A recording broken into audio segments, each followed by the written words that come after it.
자, 사도행전 27장 1절 말씀 우리 힘차게 샤우팅합니다. 시작.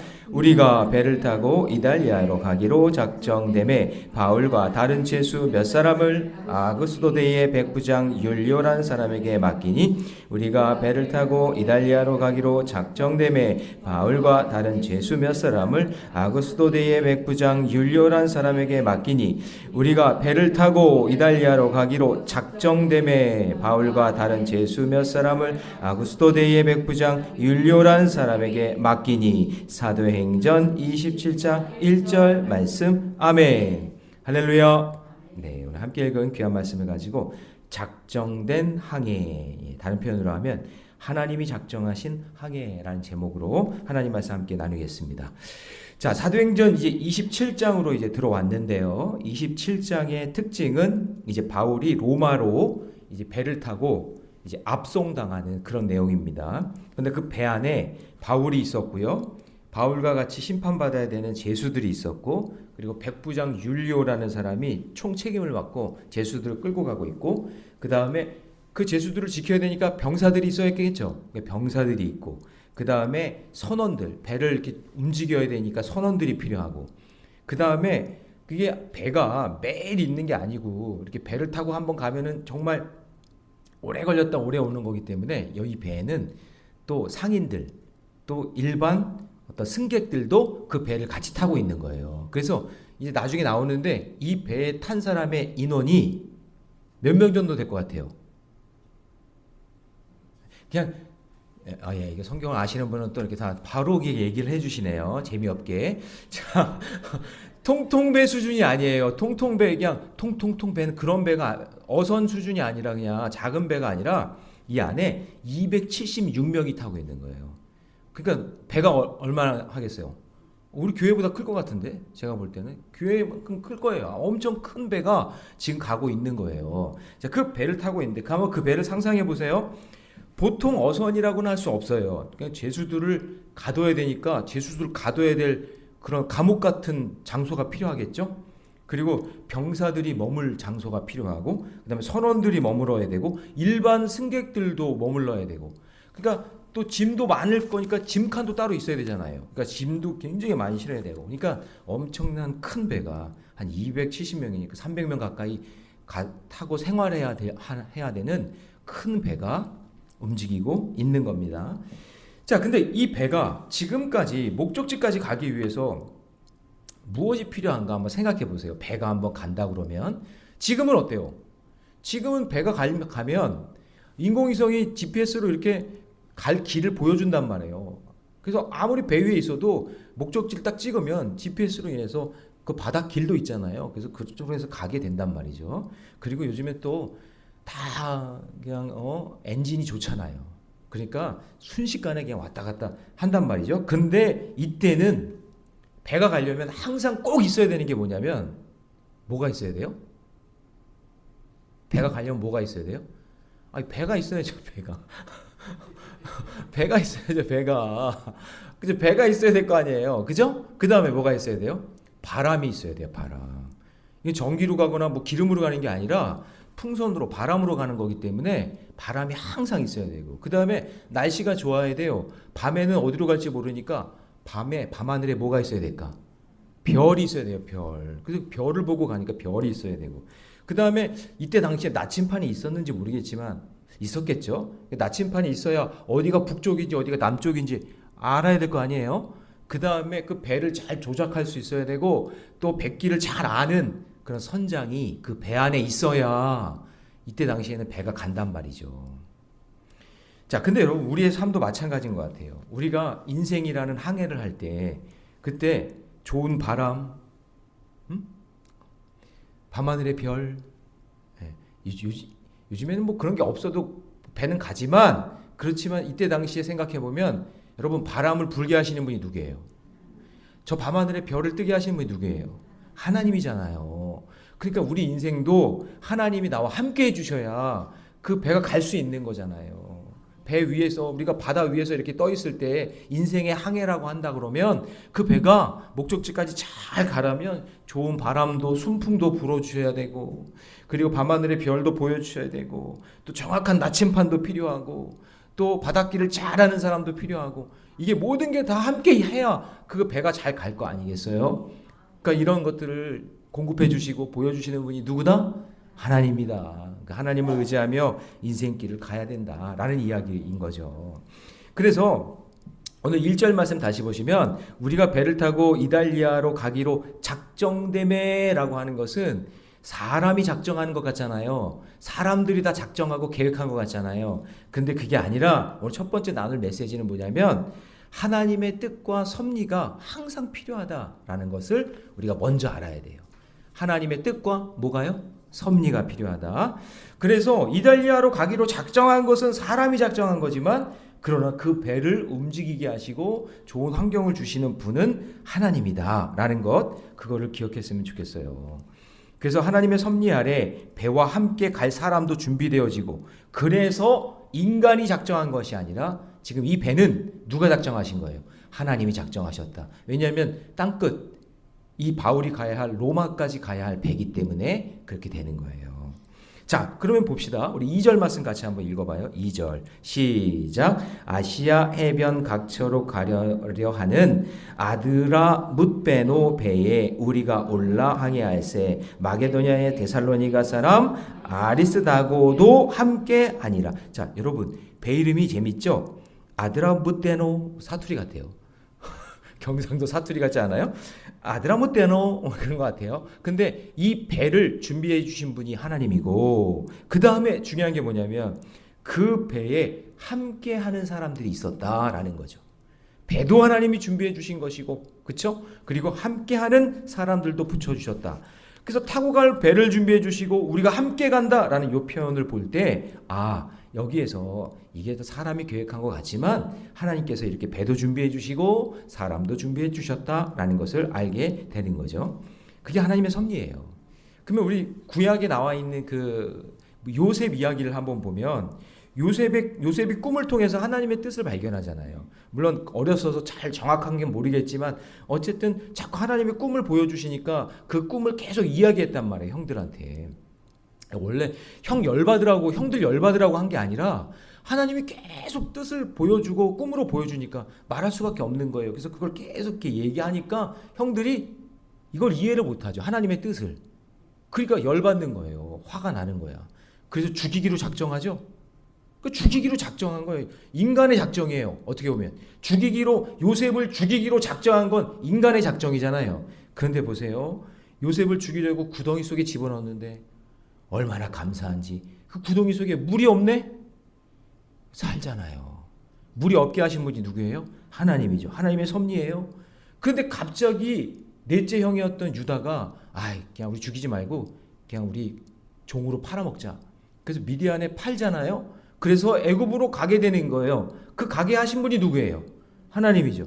그러니까 넷째 형 유다가 갑자기 그렇게 말한 것도 하나님의 섭리고 애굽으로 가서 종으로 팔려간 것도 하나님의 은혜고 이게 모든 게 하나님의 은혜인 거죠. 그러니까 형들이 작정한 것 같지만 죽이기로 작정하고 팔아먹자고 작정했지만 그러나 그 모든 작정은 다 하나님께서 이끌어주신 섭리다라는 것을 믿으셔야 돼요.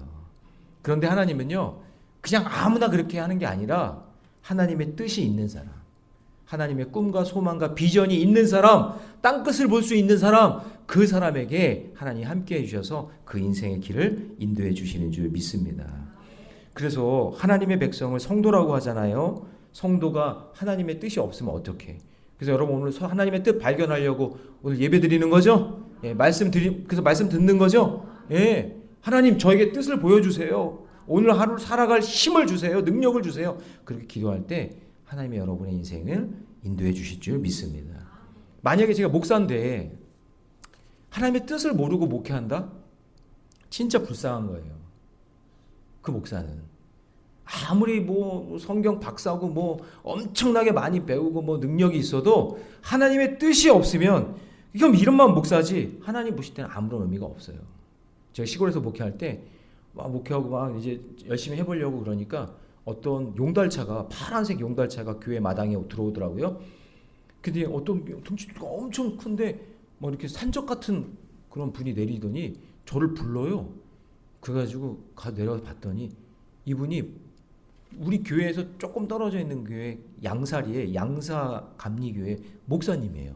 절대 목사님 같지가 않아. 무슨 산적 같은 그런 느낌이야. 근데 그 용달차 안에 뭐가 들어있냐면 잔뜩 그냥 양말, 빤스 이런 게 잔뜩 들어있는 거예요. 그러니까 청양읍에 가가지고 그거 파는 거예요. 그러면서 저한테 하시는 말씀이, 저하고 집사람하고 한테 하는 말이, 목회하려면은 이게 장사해야 된다고, 시골에서는. 그래서 장사하는 방법을 알려주려고 저한테 왔다는 거예요. 그러면서 쭉 그 차를 타고 가는데 저기 읍내 입구에서 쭈그리고 앉아가지고는 이 호떡 파는 할머니가 계시는데 나한테 그러는 거예요. 저 호떡 파는 할머니가 하루에 얼마 버는지 아냐고. 사모님이 저것도 저런 것도 하시면 된다고. 집사람 호떡 장사할 뻔했어요. 제가 속아 넘어갔으면. 그래서 제가 막 갑자기 화가 나더라고요. 뭐냐면 내가 목회하러 왔지 장사하러 왔나? 맞잖아요. 아무리 힘들어도 목회를 해야지. 생명 살리는 일을 해야지. 장사하러 온 거 아니잖아요. 전혀 목사 같지가 않아요. 장사꾼이지. 맞죠? 하나님의 뜻이 무엇인지 발견한 사람은 하나님이 기뻐하시는 일이 항해 갈 때 작정된 항해 속에 섭리를 보여주시는 거지. 그냥 대충 막 돈 된다고 돈 버는 일하고 그냥 딴짓하고 다니고 이런다고 해서 되는 게 아니잖아요. 이건 목사한테만 적용하는 게 아니라 저와 여러분도 마찬가지예요. 여러분 성도라며요. 하나님의 자녀라며요. 하나님의 백성이라며요. 그럼 하나님이 기뻐하시는 일이 무엇인지 그 일을 놓고 하나님의 뜻이라고 믿고 나아갈 때 하나님께서 저와 여러분을 인도해 주실 줄 믿습니다. 자, 적용 질문 드립니다. 내 인생의 항해에 하나님이 함께하고 있습니까? 내 인생을 향한 하나님의 뜻은 무엇입니까? 여러분 그 뜻을 발견하며 나아가는 저와 여러분 되시기를 축복합니다. 자, 두 번째는 뭐냐면, 자, 3절 말씀 한번 같이 읽어볼까요? 3절 시작. 이튿날 시돈에 대니 율리오가 바울을 친절히 대하여 친구들에게 가서 대접받기를 허락하더니. 지금 여러분 사도 바울이 지금 압송당하는 거예요.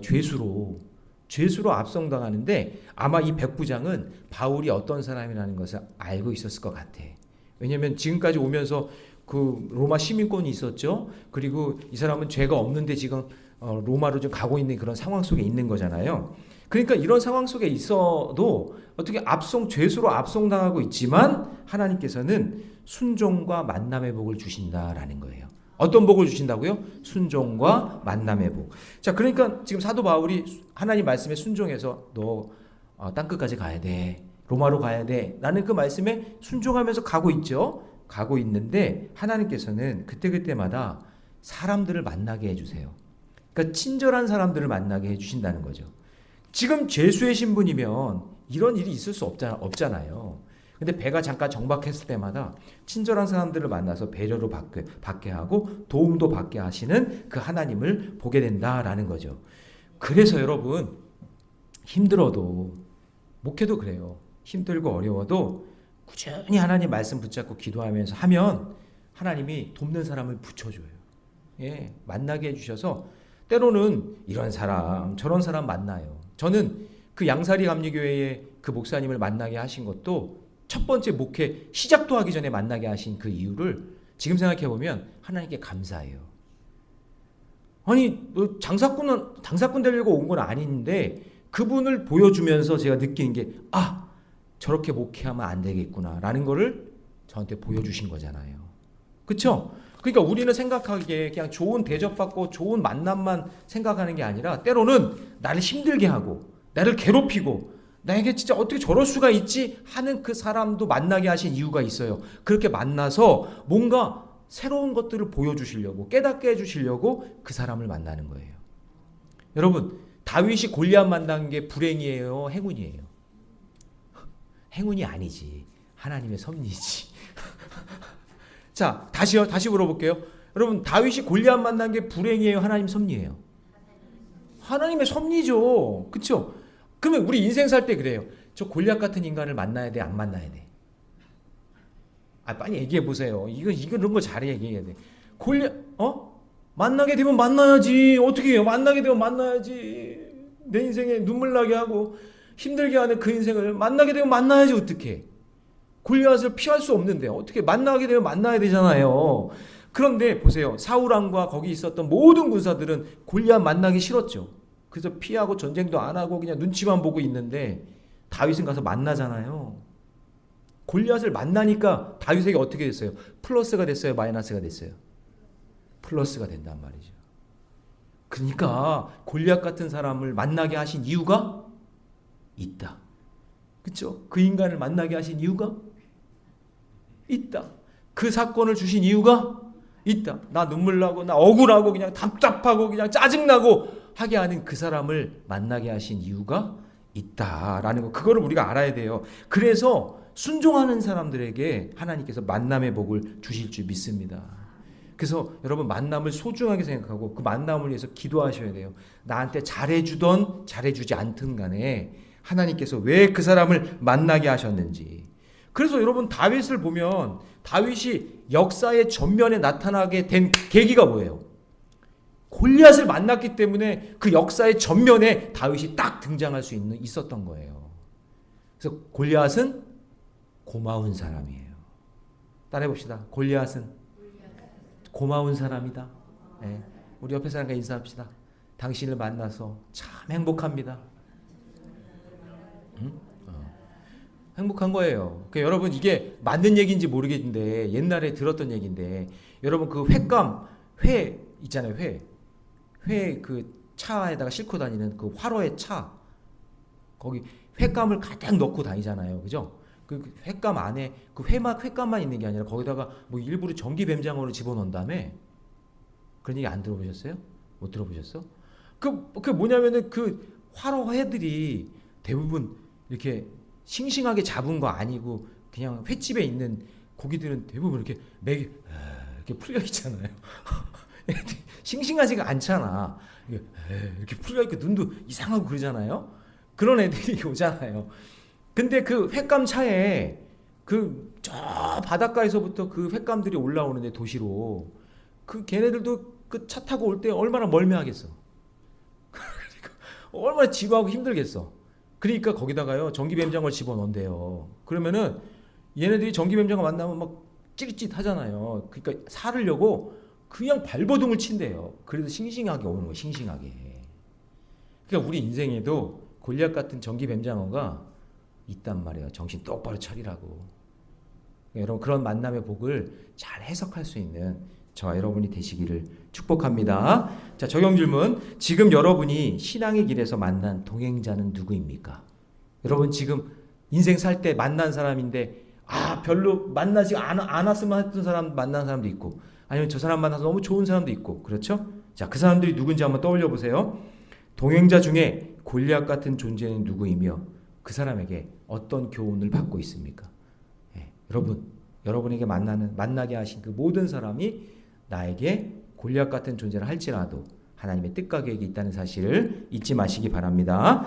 자, 그 다음 세 번째는 뭐냐면요. 우리 7절 말씀 봐요. 7절 말씀을 같이 읽습니다. 시작. 배가 더디가 여러 날 만에 간신히 니도 맞은편에 이르러. 자, 여러분 밑줄 쳐야 되는 게 여러 날 만에 간신히. 자, 간신히라는 표현은 뭐예요? 이게 배가 항해 일정대로 됐단 얘기예요? 안 됐단 얘기예요? 안 됐단 얘기예요. 자, 세 번째로 우리 나눌 게 뭐냐면 불확실성 속에 하나님의 절대 주권이 있다는 거예요. 자, 여러분 이게 굉장히 중요한 표현인데 지금 배가 일정대로 하면은 기차도 시간 만에 와야 되고 버스도 요즘에는 시간대가 다 이렇게 띄워져 가지고 그 시간에 다 오잖아요. 거의 맞더라고요. 너무 신기해. 버스가 뭐 예를 들어 724번이 온다 그러면 뭐 1분 전입니다. 2분 전입니다. 그냥 딱딱 그냥 정확하게 오잖아요. 근데 이때는 그게 아닌 거예요. 이 항해를 하는데 배가 한번 가면은 언제 떠나서 언제 떠나는 건 정해져 있지만 도착하는 거는 아무도 모르는 거예요. 태풍을 만나거나 바람이 없거나 막 그러면은 지연될 수도 있고 빨리 올 수도 있고 뭐 그런 건데 오늘 본문에 등장한 배는 아시아 해안에 따라 순항하다가 여러 항구를 막 거쳐요. 뭐 키프로스도 미라도 알렉산드리아도 막 하면서 라세아 근처도 막 그렇게 여러 곳을 항해하고 오는데 중요한 게 뭐냐면 항해 일정대로 계획대로 흘러간 것이 아니다. 그래서 7절을 보시면 여러 날 만에 간신히 이렇게 왔다는 거죠. 그러니까 우리의 신앙생활도 여러분 항해와 같아서 계획이 틀어질 수도 있고 때로는 기다릴 수도 있어요. 내 뜻대로 안 되잖아요. 그러니까 모세가 여러분 그냥 탁 애굽의 왕이 되면은 40살 만에 정권 막 휘어잡고 이스라엘 백성들 막 구원하는 게 아니라 가장 정점을 찍었을 때 하나님이 광야로 딱 보내잖아요. 그래서 광야에서 그 광야를 다 살피게 하고 그냥 거기서 양치면서 이렇게 있다가 80이 돼서야 하나님께서 이스라엘 백성의 지도자로 세워줘. 그 이유가 뭘 것 같아요? 왜 40년을 기다리게 하실까? 그 기다림의 시간에 모세를 통한 하나님께서 레슨을 하고 있는 거죠. 계획이 있는 거예요, 다. 그렇게 기다리게 하시는 계획이. 그래서 결국에는 나중에는 그 계획대로 하나님께서 이끌어서 이스라엘 백성들을 가나안 땅으로 인도하잖아요. 그렇죠? 예. 그러니까 우리는 때로는 하나님 왜 이렇게 늦어요? 왜 이렇게 안 돼요? 그런 불확실성 속에 있지만 그렇게 하시는 하나님의 절대 주권이 있다는 것을 믿으시기 바랍니다. 그래서 열왕기하 19장 9절에 보면은 성경에 이런 부분이 좀 많이 나오는데 하나님을 어떻게 비유하냐면 토기장이, 그 다음에 우리를 뭐로 비유할까요? 진흙. 주는 토기장이 우리는 진흙이라 그러잖아요. 근데 거기 어떤 표현이 나오냐면 요약을 하면 이런 거예요. 토기장이 손에 붙어 있는 진흙 같은 존재다. 우리가 토기장이 손에 붙어 있어요. 진흙이 얼마나 붙어 있을까? 조금 붙어 있겠죠. 그런 존재가 우리라는 거예요. 그러니까 만들어진 토기도 아니야. 만들어진 뭐 항아리도 아니고 그냥 그 손에 붙어 있는 존재에 불과한 것이 우리라는 거예요. 그러면 그 토기장이가 토기를 만들 거 아니에요. 어떤 거는 뭐 이렇게도 만들고, 이렇게도 만들고, 뭐 요강도 만들고, 항아리도 만들고 여러 가지도 만들 거 아니겠어요? 근데 나 요강으로 만들었다고 토기장한테 따질 수 있어요? 따질 수 없어요. 토기장이 마음이에요. 하나님께서 내 인생을 이렇게 인도해 주신 거고 이렇게 이끌어 주신 거예요. 믿으십니까? 네. 그렇죠. 우리는 그냥 하나님께서 이끌어 주시는 대로 가고 순종하는 것, 그게 절대 주권을 인정하는 거지. 하나님 왜 이렇게 늦었어요? 나를 왜 이렇게 만들었어요? 나를 왜 이런 일로 인해서 힘들게 해요? 라고 하나님 앞에 따지는 것은 미련한 거예요. 욥이 나중에 깨닫잖아요. 욥이 하나님 제 인생이 왜 이렇게 형통하지 않아요? 왜 자녀들 다 죽게 했어요? 하나님 왜 재산을 다 잃어버리게 했어요? 아니 제가 왜 이렇게 질병으로 고통스러워요? 이거 따져봤자 소용이 없어요. 하나님의 절대 주권 안에 하나님의 계획 속에 있으니까 우리는. 그쵸? 아멘 좀 해보세요. 네. 그래서 토기장의 손에 붙어있는 진흙과 같은 존재다라고 이야기하는 거죠. 그래서 하나님이 작정하신 항해라는 것을 우리가 믿는다면 모든 항로로 하나님께서 이렇게 직선으로 안 가고 꼬불탕 해가지고 여기 들렸다 저기 들렸다 이렇게 가게 하시는 이유가 있다 없다? 있다. 그것을 믿고 믿음의 길을 걷는 사람을 하나님의 절대 주권을 믿는 사람이다 라고 이야기하는 거죠. 믿으십니까? 예. 그래서 여러분이 믿음으로 살고 있다가 내가 원하는 대로 가지 않을 수도 있어요. 실수할 수도 있어요. 실패할 수도 있어요. 전혀 다른 경로로 갈 수가 있어요. 근데 그것도 하나님께서 계획해 놓으신 거예요. 조금 더 얘기해 보면 태풍을 만난 것도 하나님의 계획하심이에요. 할렐루야. 순풍을 만난 것도 하나님의 계획이지만 태풍을 만난 것도 하나님의 계획하심이라는 것을 믿고 믿음의 길 걸어가는 자, 그 사람이 하나님의 절대 주권을 인정하는 사람이에요. 예, 그것을 지금 사도행전은 우리에게 보여주고 있는 거예요. 너 마음대로 가겠다고? 네 마음대로 살겠다고? 안 돼. 로마까지 가는 것도 나의 섭리 가운데 있는 거야. 네 마음대로 가는 거 아니야. 내가 인도해 줘야만 갈 수 있는 거야. 그것을 이야기하고 있는 거죠. 오늘 그런 절대 주권의 하나님을 인정하며 믿음으로 나아가는 저와 여러분 되시기를 주님의 이름으로 축원합니다.